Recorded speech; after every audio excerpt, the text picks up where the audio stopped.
Verse 2 of Bhagavad Gita. The literal translation is, Sanjay said, then King Duryodhana, after having seen the armies of the Pandavas in battle array, retired to his preceptor, Drona, and spoke as follows. How we understand it is, Sanjay is representing here the impartial introspection of Arjuna. Arjuna, who is the devotee. So he says, after beholding the army of the Pandavas, which are the discriminative qualities that we have, in array for psychological battle, ready to fight the sense tendencies, that is the battle going on inside of us, King Duryodhana, which represents material desire, which is the royal offspring of the blind sense mind, which is represented by Dhritarashtra, conferred with his preceptor Drona. Drona, again the sanskars left by past thoughts and actions, which create a strong inner urge for repetition. The 100 offspring of the blind sense mind, which is the king Dhritarashtra, consist of 5 sense instruments of perception, sight, hearing, smell, taste and touch, and 5 sense instruments of action, speech, manual ability, locomotion, procreation and excretion, each of which has 10 propensities. Altogether, these make 100 offsprings born of the sense mind. The eldest, Duryodhana, represents material desire, the firstborn, that which wields power over all the other sense inclinations of the bodily kingdom. The second stanza of the Gita points out that as soon as the spiritual aspirant introspects to rouse and train by meditation his soldiers of discrimination, immediate opposition is manifested by the king of all sense tendencies, material desire. Fearful of losing the mental and bodily kingdom, material desire seeks to reinforce himself by consulting his preceptor Drona, representing sanskara, the impressions made on the conscious and subconscious mind by past thoughts and actions. Drona comes from the Sanskrit root dhru, means to melt. Therefore, Drona implies that which remains in a melted state. A thought or physical act once performed does not cease to be, but remains in the consciousness in a more subtle or melted form as an impression of that gross expression of thought or action. These impressions are called sanskaras. They create strong inner urges, tendencies, or propensities that influence the intelligence to repeat these thoughts and actions. Oft repeated, such impulses become compelling habits.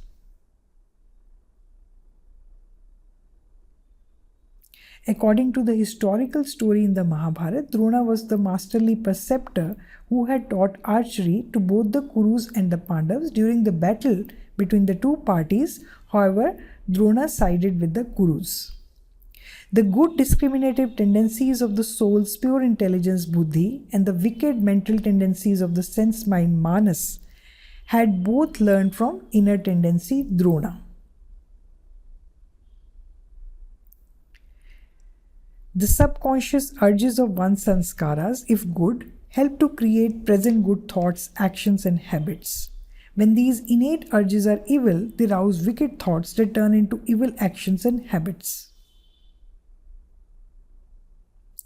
Just as a bird turns its head to focus one eye at a time on a given object, so Drona, the sanskara or habit-guided intelligence, uses one-sided vision and supports the dominant tendencies. This Drona, inner urge, joins the wicked mental tendencies Kurus when they are predominant in a man. Therefore, unless sanskaras or the sense habit inclination is purified by wisdom, it will be found to be a follower of Duryodhana or King Material Desire. Material desire is the supreme ruler in the person who does not meditate. It is desire's power that lures man to follow the path of sense pleasure rather than the path of soul happiness. The ordinary person knows nothing of intoxicating joy flowing from meditation practices unwittingly reconciles himself to sense pleasure. But as soon as meditation awakens discriminative qualities so that the devotee tastes the true joys of the inner world of spirit, King Material Desire becomes alarmed and begins to reinforce his position by summoning Drona, recalling to man's mind the pleasures of past sense indulgences.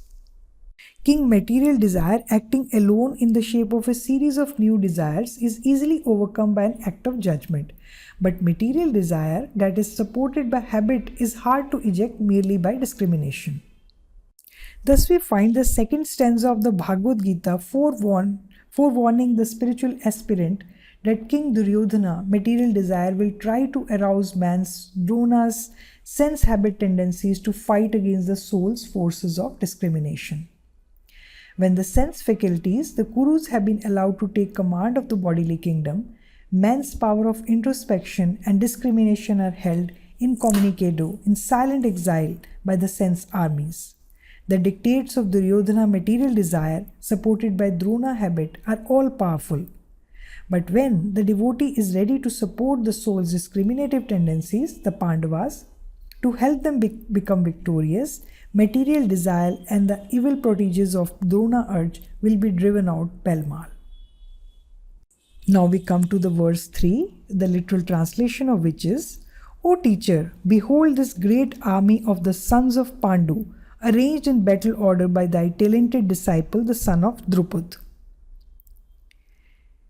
King Material Desire, during the devotee's introspection, addresses his preceptor Drona habit. Behold the mighty army of the Pandavas, the discriminative forces entrenched in the spinal center, all poised for battle under the direction of thy disciple, the calm inner light of intuitive awakening, disciple of Drona, past habit of meditation. This son of Drupad, born of the Drupad dispassion for material enjoyment, resulting from deep spiritual ardor and divine devotion, was trained by thee to be skillful in psychological wars. He now stands against us, a powerful general of the Pandava army, a leader of the occult soldiers of discrimination. Duryodhana material desire is both astonished and displeased to find that the formidable general who is preparing the pure discriminative faculties for psychological battle is a brother disciple, the son of King Drupad, a skilled pupil of Duryodhana's own teacher and chief supporter, past habit Drona. The son of Drupad, Drishtadyumna, metaphorically represents the calm inner light of divine perception, the awakening intuition of the devotee. A brief reference to the Mahabharata allegory will explain the significance, which is, in their youth, Drona and Drupad were close friends. In later years, when Drupad ascended to the throne as king of Panchala, he scorned Drona, who, presuming on their former friendship, came seeking favors from the king.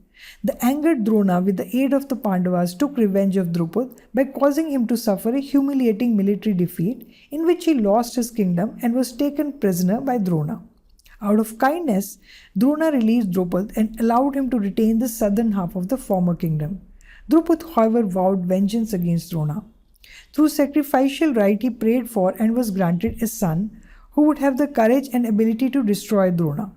This son, Drishtadyumna, rose out of the sacrificial fire as a celestial warrior, shining with a great brilliance and endowed with confident courage.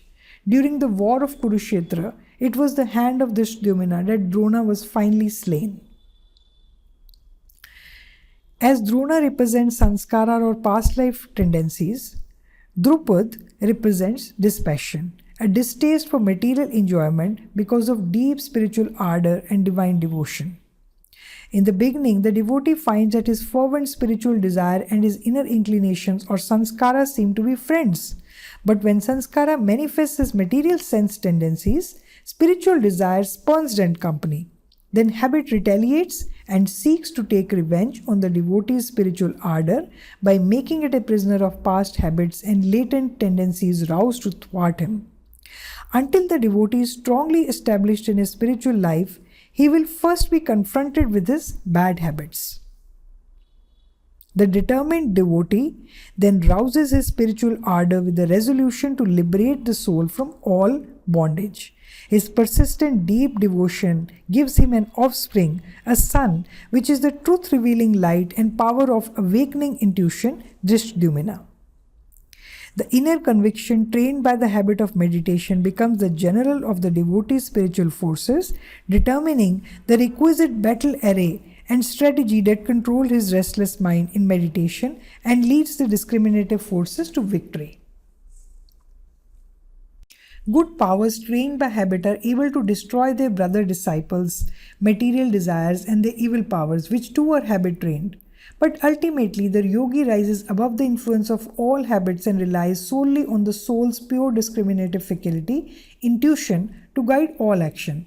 It is the pure discriminative light of intuition alone, divine realization, that has the power to slay Drona or a habit. Thus it is explained in this verse of the Bhagavad Gita that when material desire and his army of sense tendencies and their restless thoughts try to reinforce themselves by past material habit in order to dissuade the spiritual aspirant from the practice of meditation, they find that the calm inner light of awakening intuition, well trained in meditation by past spiritual habit, has effectively arrayed the discriminative faculties to give metaphysical resistance.